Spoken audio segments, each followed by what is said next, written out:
विधानसभा निवडणुकीसाठी अर्ज दाखल करण्याची मुदत जवळ येऊन ठेपली आहे. तसं राजकीय घडामोडींना वेग आला. जागा वाटप हा महाविकास आघाडी आणि महायुतीत कळीचा मुद्दा ठरलाय. आपल्याला जागा सुटण्याची शक्यता नसल्याने अनेक इच्छुक इतर पक्षांमध्ये प्रवेश करताना दिसत आहेत. अशातच सिंधुदुर्ग जिल्ह्यातील सावंतवाडी हा विधानसभा मतदारसंघ चांगलाच चर्चेत आलाय.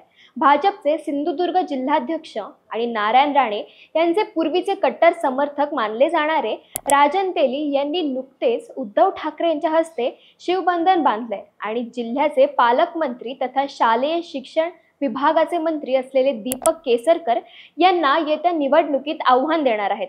रत्नागिरी सिंधुदुर्ग लोकसभेतील पराभवाची सल ठाकरेंच्या मनात आहेच. शिवाय आपल्याशी बंडखोरी करणाऱ्या केसरकरांना धडा शिकवण्यासाठी ठाकरे चांगलीच व्यूहरचना करताना दिसत आहेत. राणे ठाकरे राजकीय वैर सर्वश्रुत आहे. राजन तेलीच्या पक्षप्रवेशाने राणे पितापुत्रांना शह देण्याचा डाव ठाकरे आखत असल्याचं बोललं जातंय. स्थानिक राजकारण, महाविकास आघाडी आणि महायुतीतील पक्षांतर्गत कुरखोडी, केसरकर तेली पारंपरिक संघर्ष, राणे पितापुत्र आणि उद्धव ठाकरे टोकाचा संघर्ष इत्यादी गोष्टींनी चर्चेत असणाऱ्या सावंतवाडी या विधानसभा मतदारसंघाबद्दल आज आपण या व्हिडिओच्या माध्यमातून माहिती घेणार आहोत. नमस्कार, मी आदिती आणि तुम्ही बघतायत महाराष्ट्र भूमी. सावंतवाडी या विधानसभा मतदारसंघात सिंधुदुर्ग जिल्ह्यातील सावंतवाडी, वेंगुर्ला आणि दोडामार्ग या तालुक्याचा समावेश होतो. 1978चा अपवाद वगळता 1962 ते 1995 पर्यंत सावंतवाडी विधानसभा मतदारसंघावर काँग्रेसचे वर्चस्व राहिले.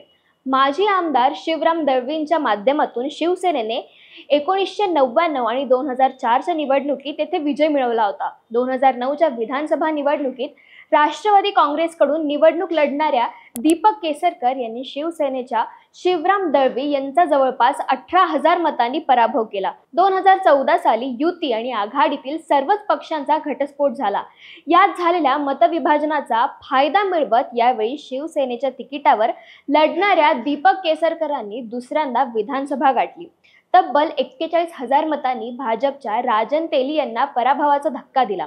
पुढे 2019च्या विधानसभा निवडणुकीत ही जागा युतीकडून सेनेला गेल्याने राजन तेली यांना अपक्ष निवडणूक लढवली.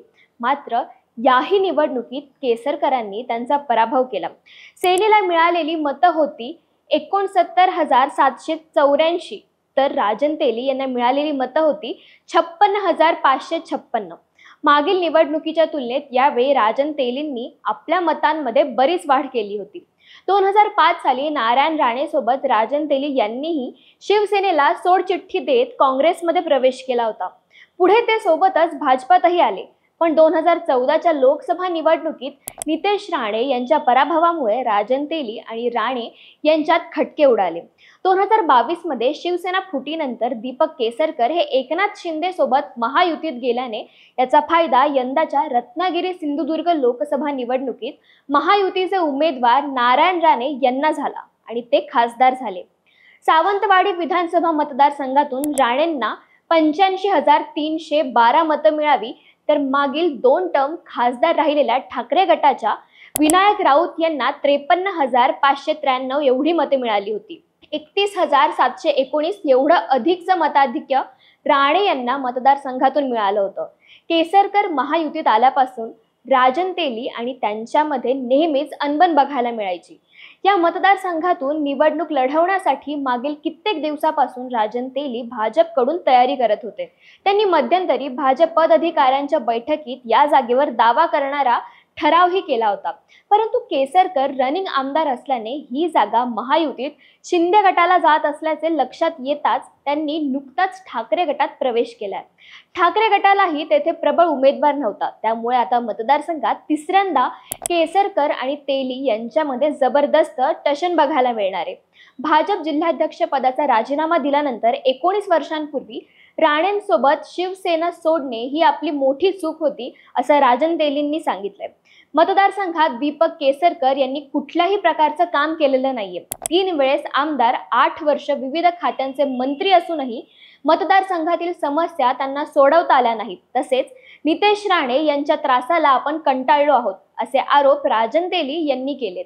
त्यामुळे आता साहजिकच विधानसभेला राणे आपली संपूर्ण ताकद केसरकर यांच्या बाजूने लावणार हे तर नक्कीच आहे. राजन तेली यांच्या प्रवेशाने महाविकास आघाडीतील इच्छुक उमेदवार मात्र अस्वस्थ असल्याचं बघायला मिळते. राष्ट्रवादी शरद पवार पक्षाकडून अर्चना घारेपरब इच्छुक होत्या. त्या सुप्रिया सुळे यांच्या जवळच्याही मानल्या जातात.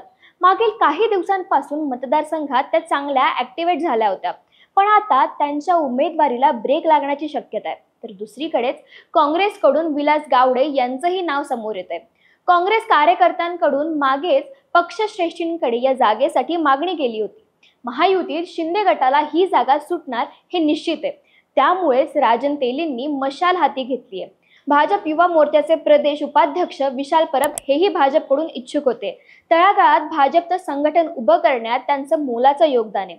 त्यांनी निवडणूक लढवण्याची पूर्ण तयारी केली असल्यामुळे ते या मतदारसंघातून अपक्ष निवडणूक लढवण्याची दाट शक्यता आहे.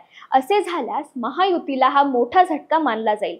10 वर्षांपूर्वी भाजपात प्रवेश केलेले माजी आमदार शिवराम दळवी लोकसभा निवडणुकांच्या पार्श्वभूमीवर राजकारणात सक्रिय झाले होते.